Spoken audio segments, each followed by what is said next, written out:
Politics Uncensored with Ali Milani and Zoe Grunewald on Fubar Radio. Hello, you're listening to Politics Uncensored with me, Zoe Grunewald. And me, Ali Milani. Coming up on the show, my student loan is over £80,000. Joining us will be Deputy Money Editor of The Eye, Callum Mason, to find out why uni students were lied to. Then we'll be talking about Robert Jenrick's recent sacking. As always, you can find us at Politics Uncensored UK on social media. But first, it's the week unwrapped. Okay, Ali, I was going to start the show by talking about former Conservative Chancellor Nadhim Zahawi defecting to reform after begging Tories for a peerage. This man, there are no lows to which he will not stoop. But there's been some big news that has overtaken this. No one cares about you, Nadhim. No one cares about you, Nadhim. I'm so sorry to tell you. Because Robert Jenrick has not only been unceremoniously sacked from the Conservative Party, according to Kemi Badenoch this morning, but we have now just found out, as we're recording, that he's defected to reform. Mm-hmm.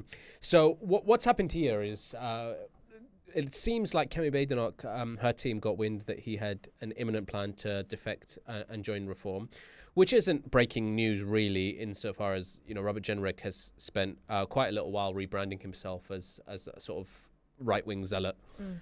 Which he wasn't historically, but he clearly sees that's the trajectory which his career will have the most success.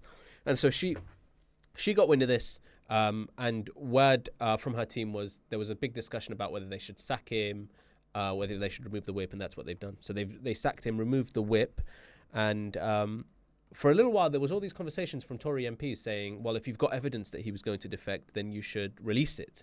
And what ended up happening over the last hour is that Robert Jenrick has now defected to reform. And obviously the speed of this is all the evidence you really need that was what he was planning. So we've got the new Member of Parliament for Reform is Robert Jenrick. And just as we came on air, he was delivering his speech as to why, which I've got to say was the most incoherent nonsense I've heard in a long time. I don't know how Robert Jenrick can get away with saying that the two parties are rotten to the core and that, there's been a litany of failures over the last 20 years when he was right at the heart of it. Yeah. He was housing secretary. He was immigration minister. He was part of the psychodrama and the pushing rightwards and the painting over murals and the approving £1 billion luxury flats for his Tory donor friends. He was part of that rot. So for him to come out and say, yeah, oh, guys, I hate it as much as you do. I mean, Robert Jenrick, please, Look, come on. Here's why Robert Jenrick is absolutely full of shit both in his defection and everything he said in his speech today under the Reform banner. He said that the Conservative Party, that Britain is broken, but people in the Conservative Party shadow cabinet said we can't say so because the Conservatives are the ones that broke it. And his big things are the Conservative Party isn't sorry for breaking Britain. Now, that's a really apt picture to paint because he wasn't just an ordinary member. He wasn't a backbench MP. Like you've highlighted, Zoe, he was as senior as you can pretty much get on top of a political party. He was immigration minister, he was housing minister, he was health minister for a little while as well. And he's now in the shadow cabinet. So if Britain is broken, then your fingerprints are on the crumbs and the ashes and the rubble that rests now. So I think everybody with double digits IQ can see the naked political, tactical reasoning behind his defection. There is no morality in it. There is no chance that this is about fixing Britain or the political solutions that are required to fix the problems our country has. This is everything to do with a small man who didn't win the leadership of the party and anticipated that he wouldn't do come May and needs his political trajectory to go in a certain direction and sees reform as the opportunistic way to do that. And I have to say, if you agree with his diagnosis that Britain is broken, would you, as a voter, want the solution to that to be a party filled with the people who broke it? Ali, I know you've got a list of the number of Tory MPs or former Tory members who have now defected to reform. This is by the way just very quick Googling. But for a political party that is claiming that Britain is broken and the two main parties are the ones that broke it and the Conservatives are actually principally responsible and aren't sorry for breaking Britain. These are just some of the senior members of parliament and former Conservative members that are now in the Reform Party. So we've got Robert Jenrick, Nadine Dorris, Nadeem Zahawi, Danny Kruger, Sarah Pochin, Jonathan Gullis, Lee Anderson, Leah Nietzsche, Andrea Jenkins, Marco Longi, Adam Holloway, Chris Green. How long do you want me to go for? Do you know what I would call that? It's just a rebranded Conservative Party. A nightmare blunt rotation. I think that's what the kids are calling it. That is truly a list of possibly the worst people in the world. I mean, yeah, it's just people in the Conservative Party who weren't as relevant as they'd like to be, either from Nadeem Zahawi clearly not getting his peerage, Nadine Dorris, who knows why she makes decisions she makes, Robert Jenrick, who's so full of shit that he couldn't win a leadership election and wants to be leader of any party. Sarah Pochin, who wanted to go out at the Reform Party conference in a turquoise burqa because she thought it would be funny and had to be talked down by Richard Tice. 50p Lee, or 30p Lee, sorry, I gave him too much credit. 30p Lee, who went from Labour to Conservative to Reform. Marco Longi, who the hell is that? I mean, seriously. Andrea Jenkins, who, by the way, didn't know we had a king instead of a queen. She's the one that sang God Save the Queen when the Queen had died for like a year. I must have missed some of the press conferences with some of those people because you're right. Who the hell is Marco Longi? Look, I think we shouldn't underplay the significance of Robert Jenrick defecting, though, because as much as, that is a party of failed Conservatives, Robert Jenrick is significant because he went for the leadership election against Kemi Badenoch, and Westminster has been filled with gossip ever since that he's still on leadership manoeuvres. At Tory party conference, I would say his speech was equally as well attended or equally as well viewed as Kemi Badenoch's, because everybody knows that he wanted that leadership position. So what has happened here? Either he's decided that there's nothing to be gained from being the next leader of the Conservative Party and that he has far more chance of being successful in reform. But if this is a man that wants to be a leader, wants to lead a party, do you think he is going to get on very well with Nigel Farage and all the other narcissists in the Reform Party who also want a shot of power? Yeah. We've got Zia Yusuf, we've got Nigel Farage, we've got Lee Anderson, we've got all the people surrounding this as well, like all the sort of reform supporters, these kind of big commentators like Dan Wootton and Matt Goodwin. I mean, oh my Lord. Do you not just think acid reflux? Do you not just think these people are going to tear themselves apart? I mean, if Reform get anywhere near government and there are serious questions about who's going to be Home Secretary, Chancellor, these people are going to eat each other for breakfast. Yeah, I think that's a really interesting point, and a reflection I think Nigel Farage might need to have. The Reform Party has very much been the cult of Nigel Farage for a very, very long time. He's very much front and centre, the face of it, and that sort of narcissistic project has gotten them to the top of the polls.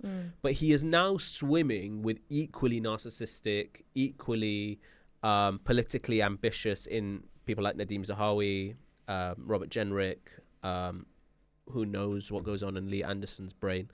But I think there is inevitably, and Robert Jenrick is the top of that list in terms of a challenge to the one-man band that is Nigel Farage.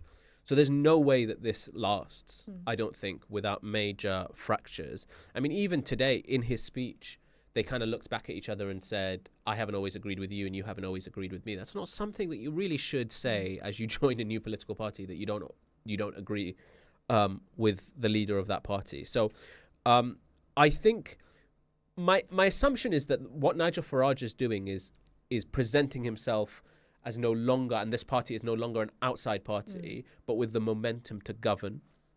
But filled with all these bloody idiots who destroyed everything. Yeah, the ones that apparently broke Britain and aren't sorry for it. Yeah. I mean, okay, so let's just go to Nadeem Zahawi, okay? So Nadeem Zahawi, as we know, he was the former Conservative Chancellor under Rishi Sunak. He had these tax troubles. So you remember in 2024, he had to pay £5 million to authorities to settle his tax affairs.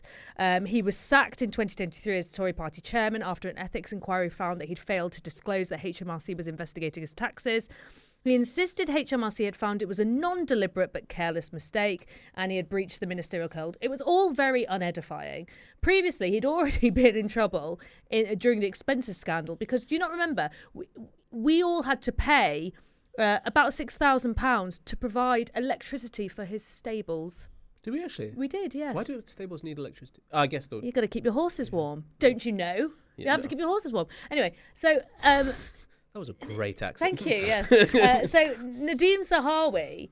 The idea that Reform, which is supposed to be this insurgent party that is going to, bring out the rot of Britain and take down the Conservatives and take down the two-party establishment, and it's going to be for the people and by the people, it's going to be this populist party, would take the man who had to pay £5 million just to settle his tax bill. Imagine how much that tax bill was. And charged voters to provide electricity for his horses' stables.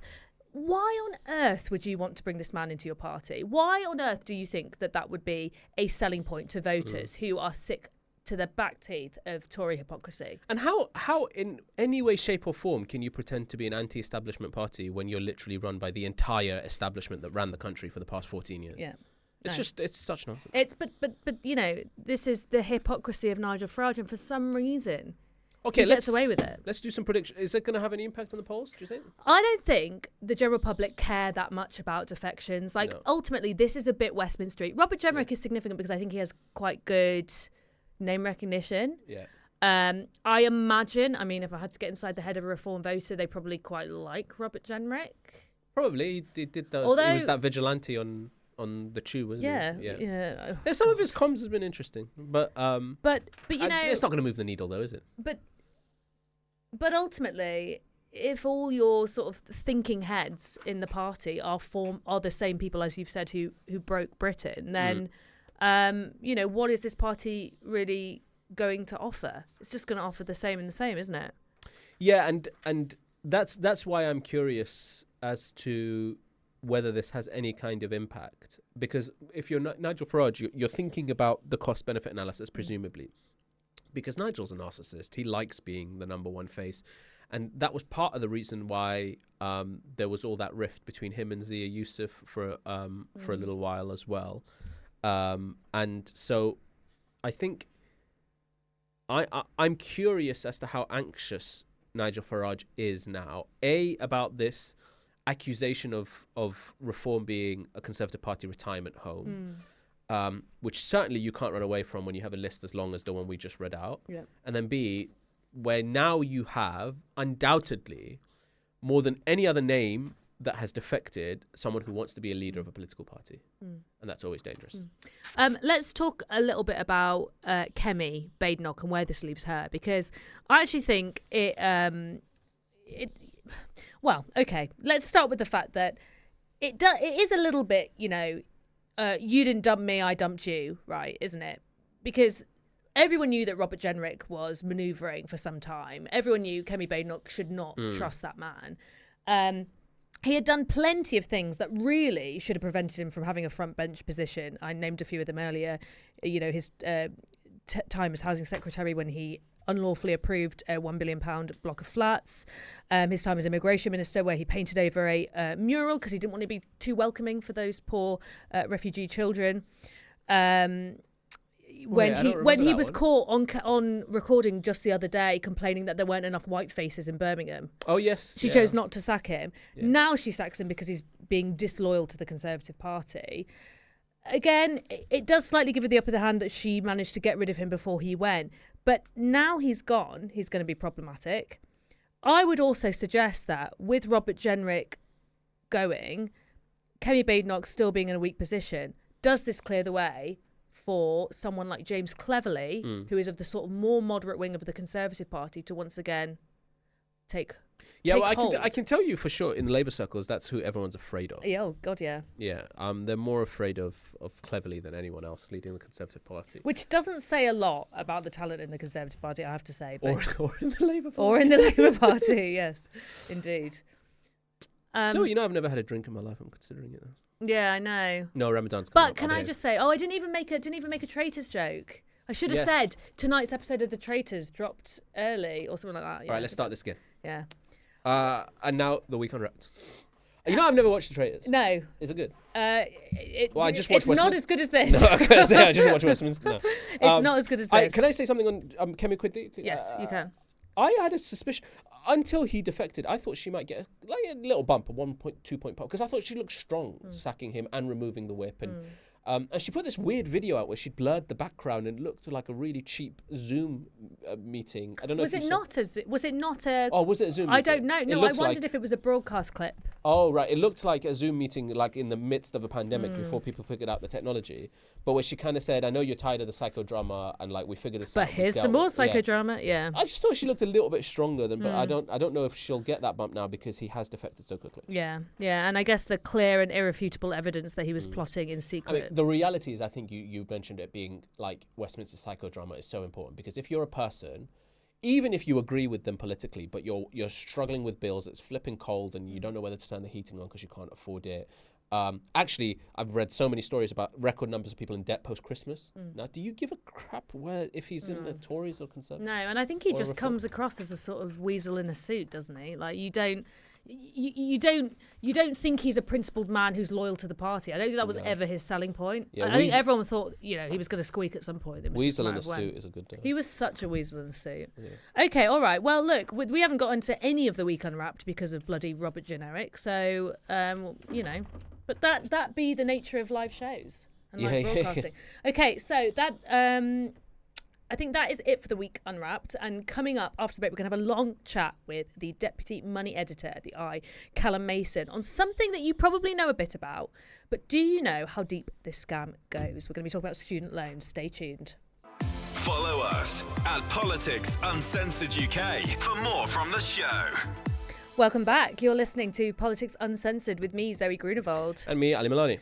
Have you checked your student loan balance recently? Because since 2017, interest on student loans have vastly overtaken the annual loan repayments made by university leavers, with the total interest added reaching £15 billion in 2023 to 2024.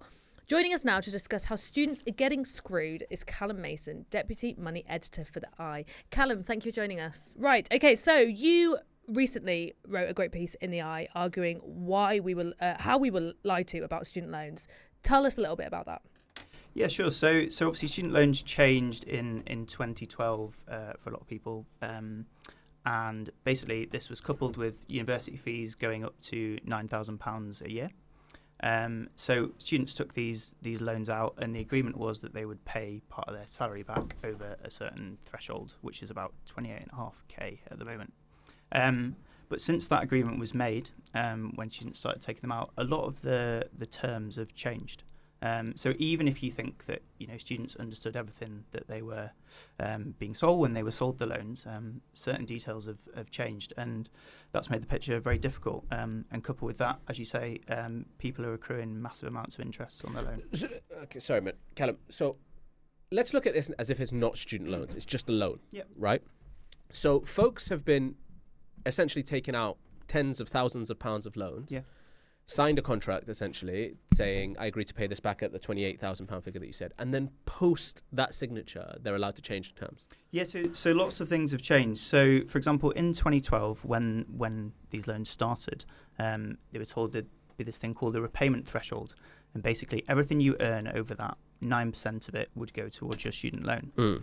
And people were told at the time, every year that threshold will go up in line with average earnings, so that over time as wages go up, you don't end up paying more and more as prices rise. But that's not been followed. So ad hoc, they've raised it. But at times when the public finances have been tight, they've frozen that threshold. So a lot of graduates are paying a lot more than they ever thought they would, essentially. Right. And any other terms changed or no?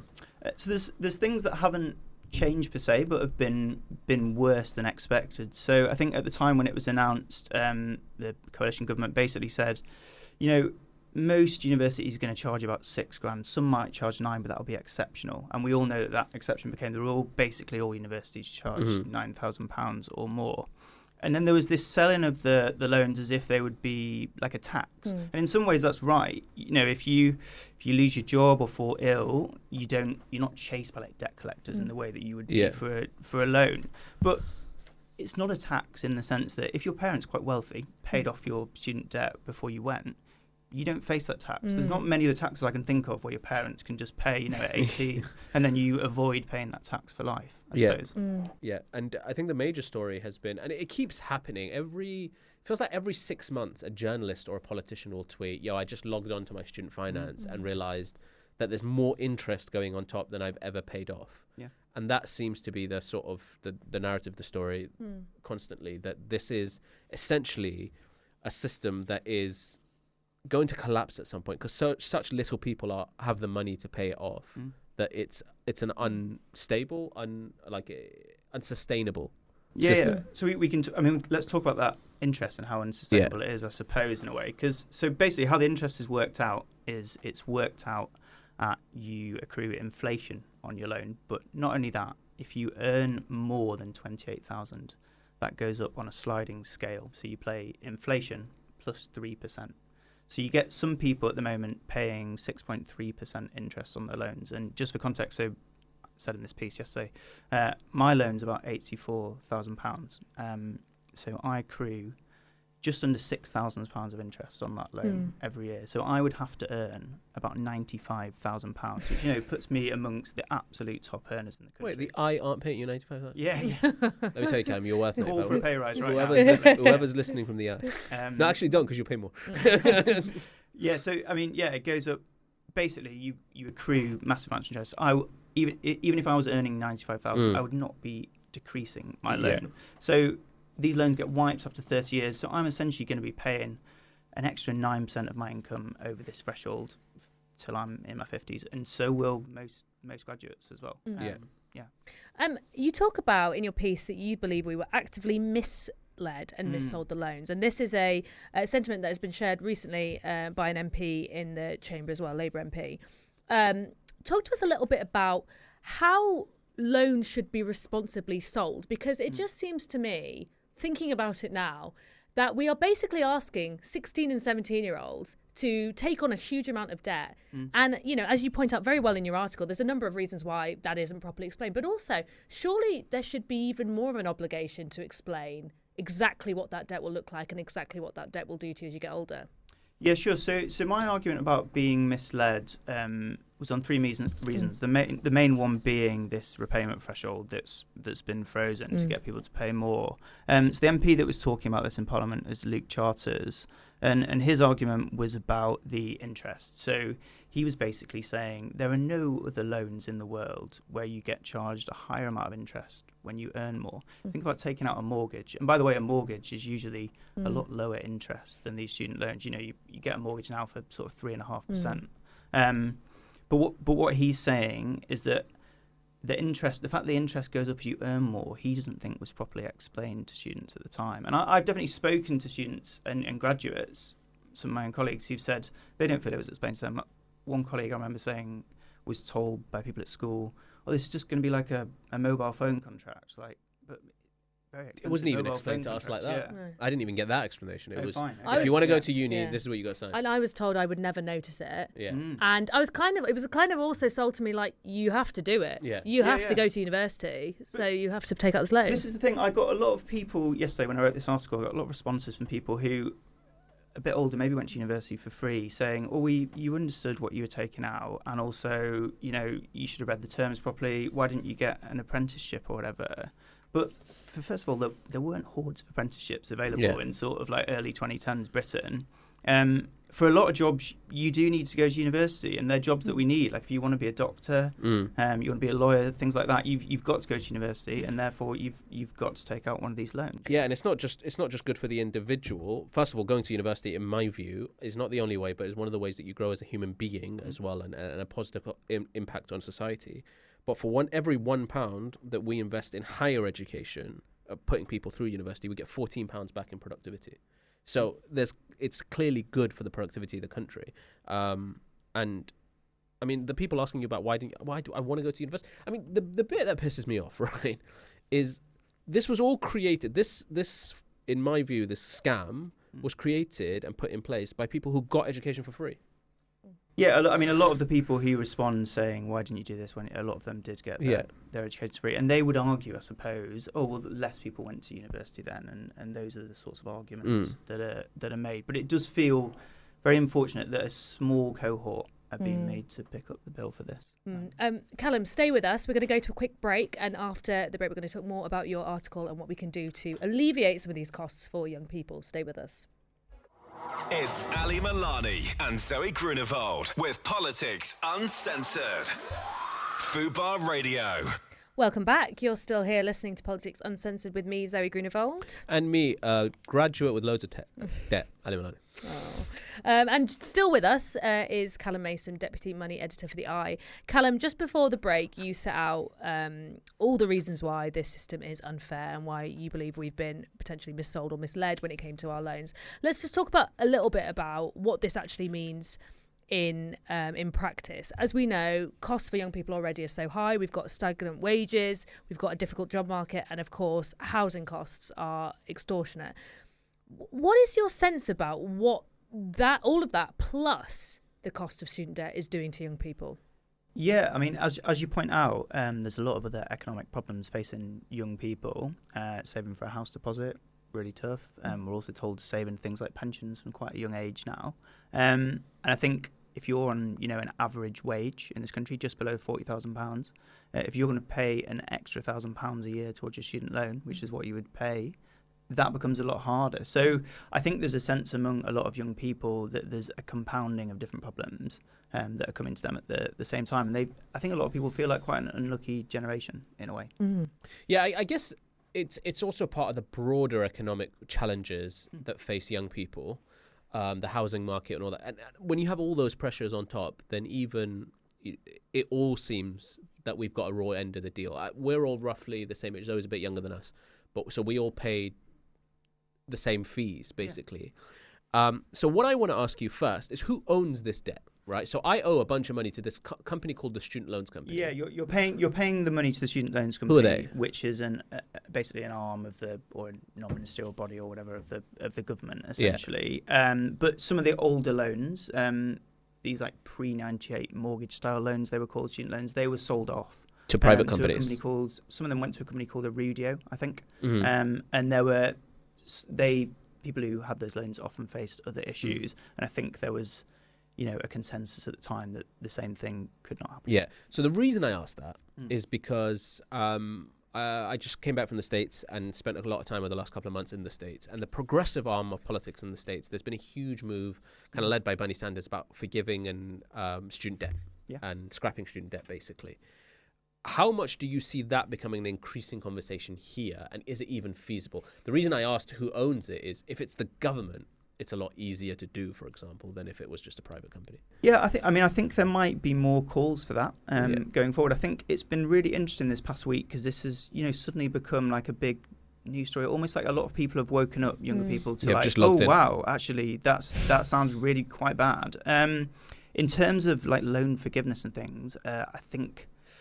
Is that feasible? I mean, with the public finances in the state that they're in, it's going to be a very hard sell, I suppose, to the current government. I mean, this current government has frozen the repayment threshold at which you pay back your student loan till 2030 in a bid to get people to pay back more, essentially. So I think the premise of some sort of forgiveness or compensation is probably quite unlikely, if I'm being honest. I also have one follow-up question. Zoe kind of hinted about it in terms of to what degree was this missold to people? So one of the major stories recently, is it Martin Lewis, the money guy from Martin Lewis. He's led on this, and I didn't realize I got duped out of it, was car finance, right? Which you might have known, given your job, you might have known in your role. I didn't realize that I had been missold as part of that car finance until it came up and I applied for compensation and haven't gotten it yet because it's stuck in the courts. Sure. Is there a legal case here? I think with why the car insurance one differs quite a lot is because the car insurance was missold in like financial firms not explaining the terms properly. I think when we talk about, mis-selling of student loans, I think what Luke Charters was saying is that, he would think there would be a case if this was from a financial company. All right. But the rules obviously apply differently to the government. You'd have to sort of, I guess, speak to lawyers or whatever to see if there'd be but it wouldn't be. It'd be difficult to launch a case in the same way. I just wonder, given that this has increasing momentum, whether it's from a political angle of forgiving student debt or a legal angle as to whether people actually knew what they were getting into, because it's not just enough to stick it in a terms and conditions. You have to, I think, legally, there's a reasonable grounds that you have to go through to explain to the person taking out the loan. So I'm not asking you to give a legal sense, but can you see this becoming a bigger thing over the next 10 years where there's a political campaign and a legal campaign and basically the system comes under increasing pressure? Yeah, so basically what you're talking about there is there's a thing called the consumer duty, which a lot of financial firms have to follow, which means that they, get good outcomes for customers and things. Yeah, we're right, the government doesn't apply to the government. But in terms of increasing pressure, I suppose that as more students come off these loans, they go into their 30s, they start earning better. And like Luke Charters, this is an MP who's 30. 10 years ago, we wouldn't have had that. So these people who've experienced this are coming into positions of power now. And it's quite likely as a result, it could, climb up the agenda a little bit, perhaps. I think that's a fair thing to assume. Sorry. I was just going to say, it's interesting in Australia, I think you mentioned the US, but in Australia there has been some move to, I think, reduce some student debt, which I think was done by the Albanese government. And we were talking about that on this programme not that long ago, and the guest we had on pointed out that there's also compulsory voting in Australia from the age of 18. And he made the point that means you have a younger voter base, because we know obviously here we have that disillusionment amongst younger voters. You have a younger voter base, so politicians are kind of forced to listen to them. Yeah.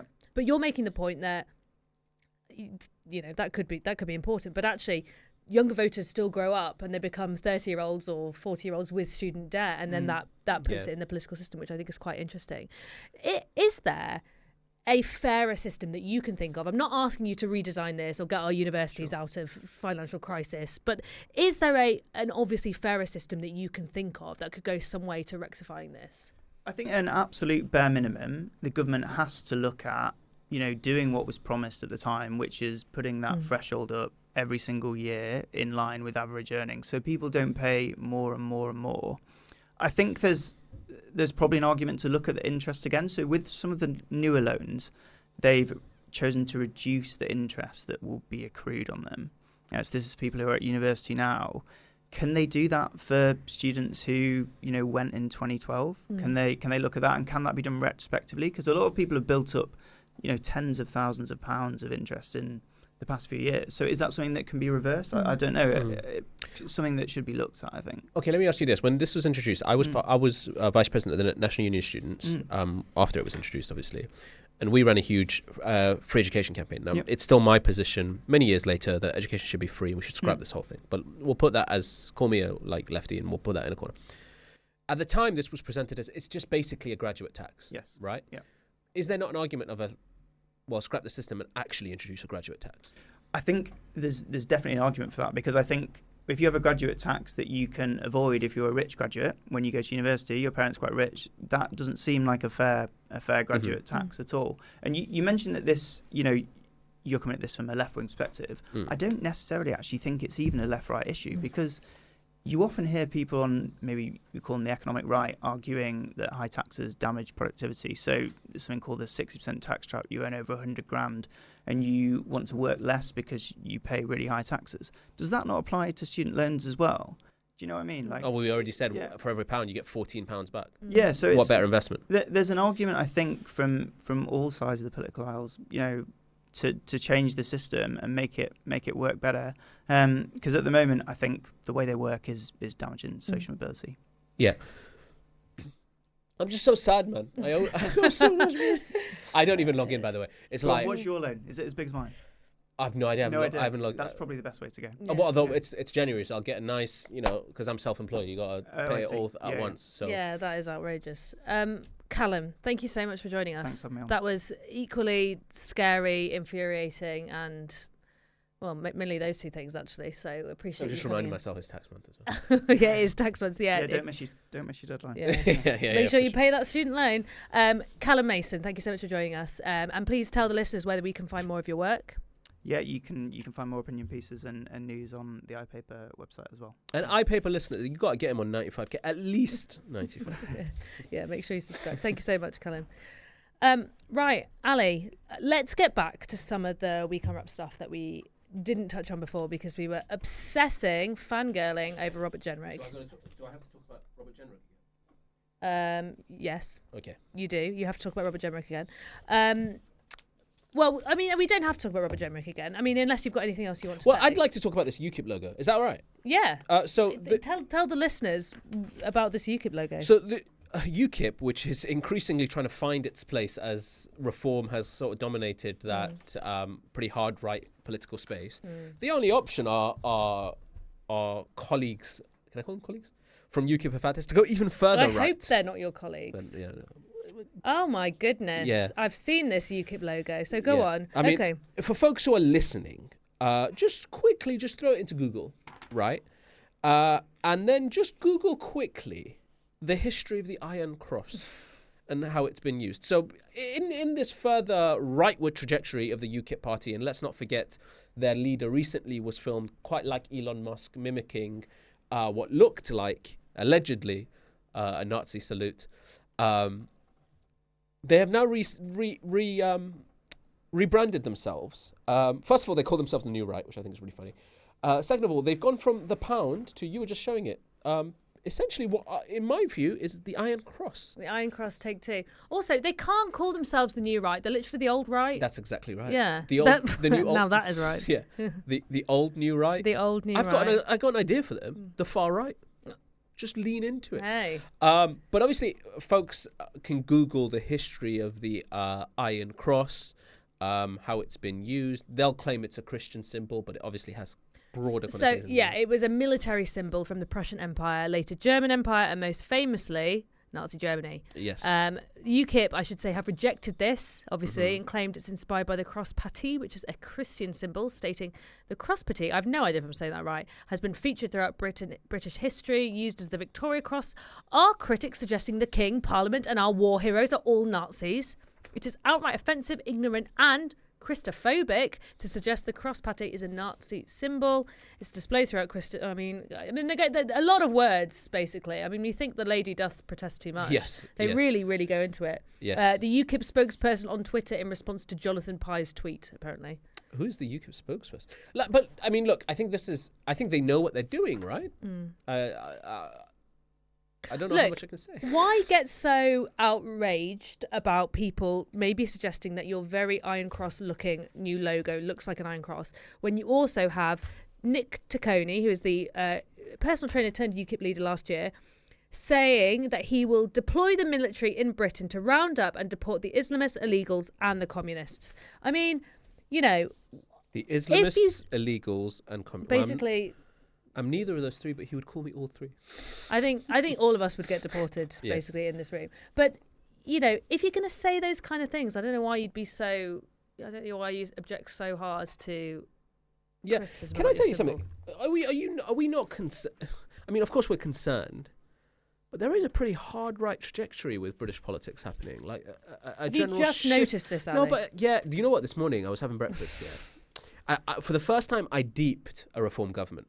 If that makes sense. Like, I was having breakfast and I saw the Kemi Badenoch stuff. Maybe it was brunch. I saw the Kemi Badenoch stuff and I just for a moment deeped this could be government, these guys, and how the impacts that has on the kind of country I grew up in, the kind of society I think we are. And I don't know, man. I think it's really I've said it intellectually, but I think today, for the first time, I kind of emotionally got to the place where I realized that the sort of center of gravity in politics is shifting rightwards really, really quickly. And this again, I don't want to friendly fire here, but we have let people down so badly in the Labour Party by not putting up any form of resistance. If you think of it as the winds and you've got all these sailboats, right? And the winds are just constantly blowing to the far right, and there is no wind coming from the other direction for us to resist this, then we reached a point now where we have one former party that, by the way, UKIP, I mean, I know they're no longer relevant, but at one point they were winning European elections, now using the Iron Cross as their logo and calling themselves the New Right. You've got Reform, who have people like Sarah Pochin, who went after people with burqas when I think she meant niqabs in her first speech. You've got people like Lee Anderson and Robert Jenrick now saying Britain is broken because too many immigrants are coming here, for example. And then you basically have a Labour Party who is dancing to that tune and boasting about how many people have been deported and draping themselves in a flag in a way that nobody believes. I'm just depressed, man. Yeah, no, I get And then it. my football team sucks as well. I can't help you with that one, I'm afraid. But no, I think you're completely right. And I think what is really interesting is that, you have blatant, in our face every day, we have blatant racist gesturing, right? Whether it is a cross that looks very much like an iron cross as a hard right party's political logo, or whether you have the world's richest man doing what looks suspiciously like a Nazi salute on stage. And yet they all have this plausible deniability, because for some reason we still all have this obsession with, you can't call them racist. You can't actually say that. Like even us on air, we're like a bit worried about actually saying what, But what I'm saying is, I think actually your hero, Zoran Mamdani, said something very good the other day, which I'm completely going to fucking butcher. But he basically said, for too long, we have allowed people to say the most hideous, racist, whatever they are, objectionable things, because they've clouded it in polite language. And therefore, I think he called it the language of civility. We have allowed all this stuff to fly under the radar. No more. We cannot be afraid of calling out racism as racist, because it shouldn't be worse to be called racist than to be racist. I mean, it's one of his things was, that the right often cloud the most sort of horrific, aggressive policies under the shroud of civility and politeness, and we need to expose that for sure. Talking about Zohran, and I don't want to talk too much about him, but you weren't here last week. I was. How dare you? You were here. I was here. When I just come back from the States? Yeah. Oh, but we didn't speak about it, I guess. So this is... Sorry. That was so rude. So one of the things I noticed in the States, and I don't know if we have here, so correct me if I'm wrong, right? Yeah. So whether you are a progressive on the left, like I would identify myself, in the sort of Zohran AOC space, or even if you're on the sort of centre, like Gavin Newsom or Pritzker, for example, Gavin Newsom being the big one, there seems to be, even in a Trumpian world, and I very much saw like ICE on the streets and the National Guard in DC and all that kind of stuff, and Trump at the helm, there are rays of light, right? There are, if you're a progressive or if you're resistant to the current regime, there's something you can do. You can get behind Gavin Newsom, you can campaign for Zohran, you can campaign on some of the stuff that the squad is doing. There's a level of hope and excitement in politics that we just don't have here. There is no one presenting even a vision of a positive, exciting, forward-looking vision for what. What about Zach Polanski? Yeah, he would be the only one, I guess, but there is still... I guess the reason that doesn't have to shine is because the fight between your party and the Greens has kind of, I think, taken some of... I think your party have definitely taken the wind out of the left sails a bit, like if they had any wind, as you were saying. Yeah. But Zach, I think is maybe because I'm so in the Labour Party, I didn't. Well, I actually think, and I guess you could tell me how this compares to an American perspective, but like I actually think the issue with Zach Polanski is just that the system is so stacked against him in terms of first past the post. Yeah. In a way that is not similar to the US. No, that's the problem, isn't it? Like in this country, our democracy is so many levels of fucked. Yeah. That even if you present a hopeful, positive vision for where the country should go and people believe in it, and you get a whole lot of people, there's no success to that. Whether it's in the Labour Party, by the way, with the way that the NEC will just block you if you have any level of charisma or an exciting agenda or the first past the post system, which means that governments can get elected with like 2/3 of the House with 30% of the vote. I know it's not... Give me a reason to be hopeful. Let's find a reason to be hopeful. Well, I don't know if I have a reason to be hopeful, but I was going to say, like, I know that this isn't sexy in terms of a response to the far right, but I do think constitutional reform, this is where people are going to turn off, actually could go some way to restoring a little bit of trust and faith in politics in the UK, which is a small step towards fighting off the far right. People are... malleable to suggestions from the far right about what would make their living conditions better because of structural things like the cost of living, but people don't trust establishment parties and feel like politics rejects them because we have a electoral system that basically means so many people's votes just don't count. And then parties don't have to listen to the fringes. They don't have to listen to the minorities. And people might say, well, if you had PR, you'd have more Reform MPs in the House of Commons. Well, good. Then let's delegitimize them. Let's talk about how shit their ideas are. Like don't let them be the outsider. Yeah, I think you're absolutely right, by the way, because where Jenrick is right, I think, No. is Don't go there. is the feeling that people have that Britain's broken. I do think people think that the country's broken largely because, look, people like me, you and Callum, we did what we were supposed to do, right? I studied hard. I went to university. I accrued all this debt to get a job. I got a job out of university. I work really hard, often 7 days a week, but I still can't afford to buy my own house, right? I still can't afford to pay off this debt. I can't afford to have kids. I'm married, but I can't afford to have kids because it's too expensive. The system doesn't fucking work. I should be able to, if I worked hard and I went to university and I did everything I was supposed to do, I should be able to own my own house. I should be able to have children, right? I should be able to thrive. You know what? I should be able to have fun, right? I should be able to go on holiday. And people can't, right? And I'm one of the, I would suggest, living in London, we're one of the ones better off. Like, imagine outside of London, right? And given that people agree that Britain is broken, I think there is, if you present it in the right way, could be some momentum behind constitutional reform saying, you know what, no party can fix this because the entire system's fucked. Yeah. And I think, do you know who I think gets that? Andy Burnham. Andy Burnham.